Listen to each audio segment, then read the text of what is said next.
Thank you, Terry. Open our ears, God, that when we might hear your voice speaking to us in these moments together. This morning I want to talk about food. Food's one of my favorite subjects, you know. You might be able to tell that by my appearance. The two biggest sellers in most bookstores are cookbooks and diet books.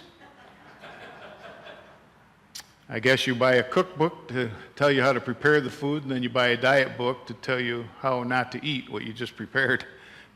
Orson Welles once said this, and if you know who Orson Welles was, he was a big man. He said, "My doctor has advised me to give up those intimate little dinners for 4, unless, of course, there are 3 other people eating with me."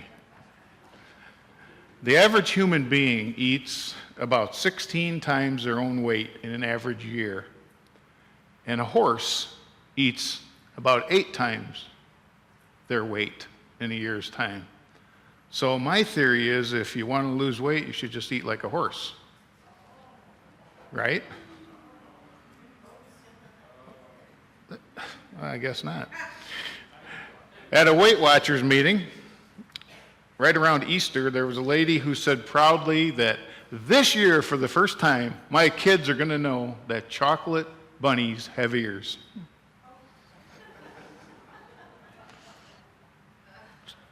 Mark looks confused. She ate the ears off every year, Mark. Until that year, she's in Weight Watchers now. No, you still, yeah. I think he got it, he just didn't. Yeah, okay, all right. Moving right along. Our subject, as I said this morning, is food. That's a subject most of us know too much about. A recent survey found that 41% of the men and 55% of women consider themselves overweight, and some aren't even overweight. People have been known to do some drastic things to lose weight.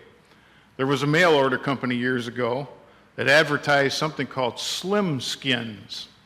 And these were a pair of plastic pants with a hose sticking out of them.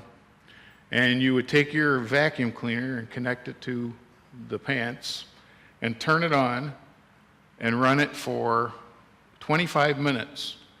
And they claim that in 25 minutes you could accomplish these things. You could take 2.5 inches off your waist, 4 inches off your stomach, and 2 inches from your hips. Oh, and 3 from each thigh. And you could do that in 25 minutes. Or there was something called obesity ointment. It removes fat instantly when you apply it to your body. Don't you wish those things were real? Man. If that doesn't work, there's something called diet conscience. It's a recording that yells at you every time you open your refrigerator door. It says, "Are you eating again?" Or "Shame on you," or "No wonder you look the way you do," or "You're going to be sorry, fatty." That's my favorite one.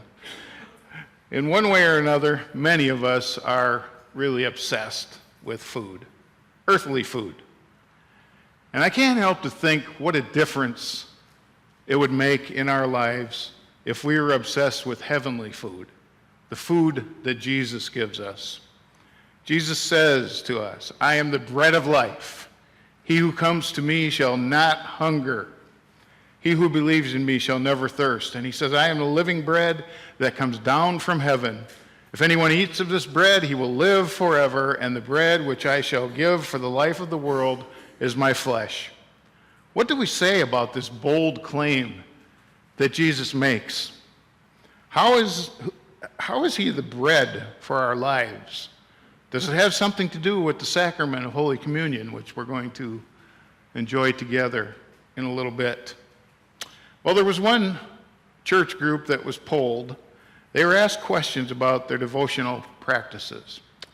And one of the questions was, when do you feel most a sense of being close to God, a sense of real worship of God?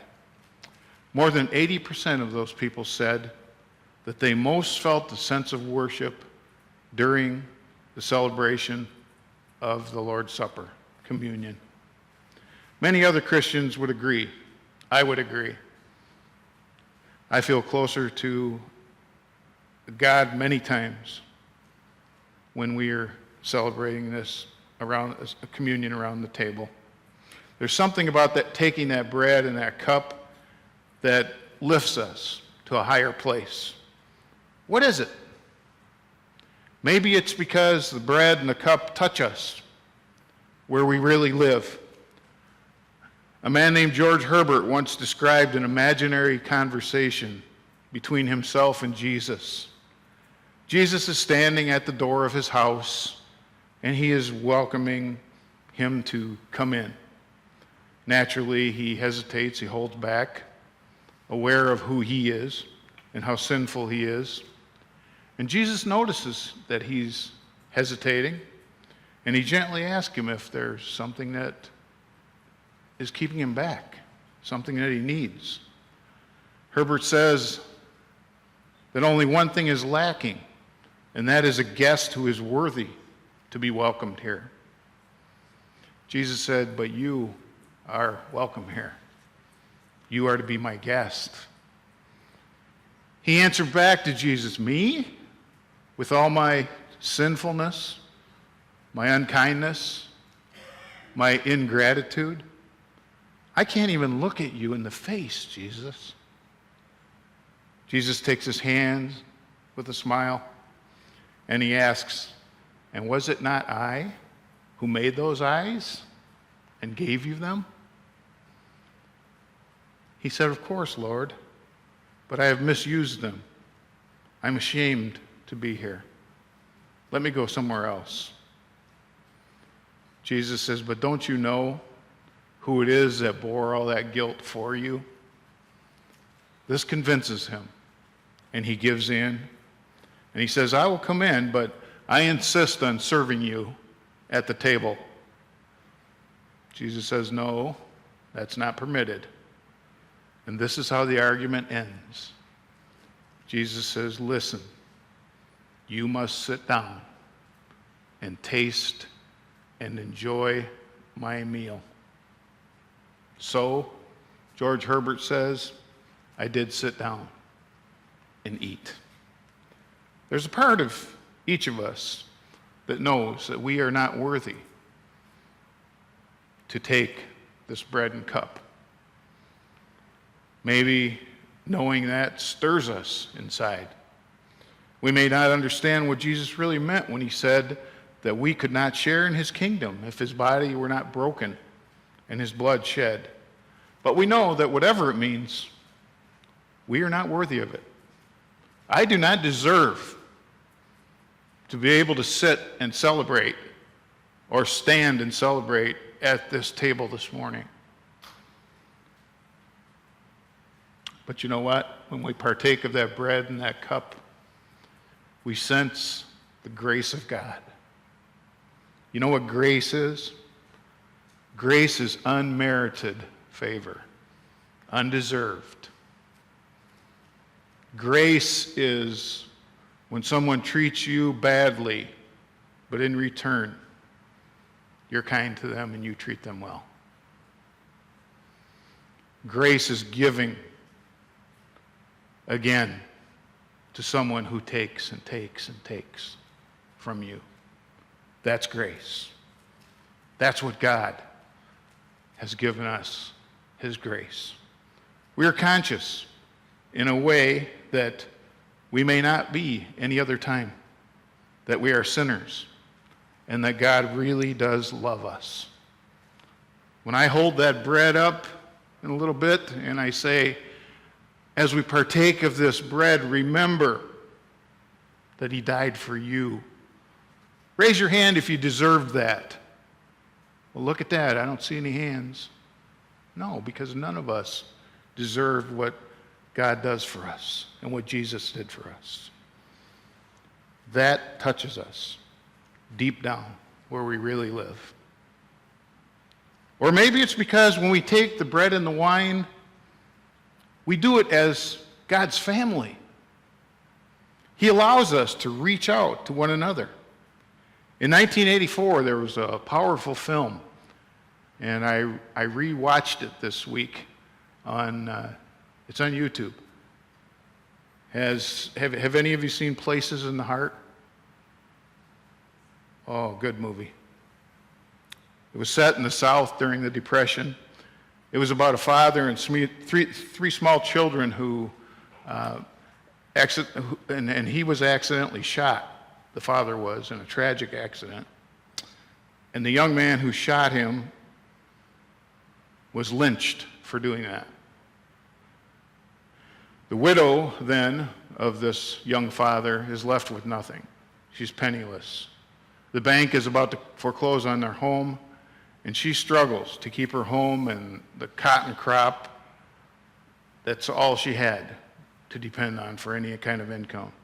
And there was a drifter who was an unemployed black man whose name was Moses, and he came along and he helped her to harvest the cotton, and Moses helped her to save her farm.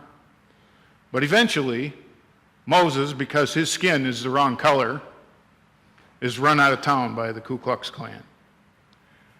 This was instigated by, it's sort of an involved story, but it happened because this gin operator didn't appreciate the good business advice that Moses had given to this widow.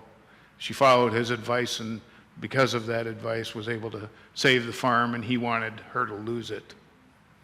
There are other characters in the movie, including a couple who split up because one cheated on the other. And at the end of the movie, we see a church, and there's a congregation that's gathered for worship. The pastor has just finished reading 1 Corinthians 13. You know that chapter all about love that we often hear at weddings. Love is kind, love is patient. The elements of Holy Communion are being passed to the people. And as they take the bread and cup, the camera begins to pan and to zoom in on some people. This is not an ordinary congregation. There's the widow. She's there. There's Moses, the guy who'd been run out of town. There's the widow's dead husband, as well as the young man who shot him. Even the banker, who's about to foreclose on the mortgage, is there. The cotton gin operator is there. Some of the members of the Klan are there. Also, there are tenant farmers, all together in this congregation. The couple whose marriage had ended are back there together.